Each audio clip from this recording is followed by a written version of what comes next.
যারা সত্যবাদী বিশ্বস্ত ব্যবসায়ী ওরা বিচারের মাঠে নবী সিদ্দিক সহ তাদের সাথে থাকবেন। 5 ওয়াক্ত সালাতের সাথে আপোষ করিয়েন না, আর হালাল রুজির চেষ্টা করবেন, ব্যবসা করে খাবেন, জমি চাষ করে নয়। জমি চাষ করা নিষেধ করেননি আল্লাহ নবী, তবে আল্লাহ নবী বলেছেন জমি চাষ করলে অন্তর শক্ত হয়ে যায়, তখন তুমি আর দান খেরাত করতে পারো না, আর ওতে ভালো ইনকাম হয় না।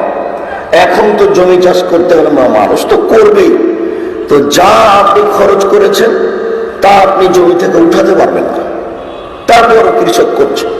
কিন্তু ব্যবসা করে খেলে, ছোট চকলেট বিক্রি হোক, আপনি একবার মার খেয়ে গেছেন আবার করেন, আবার মার খেয়ে গেছেন আবার করেন।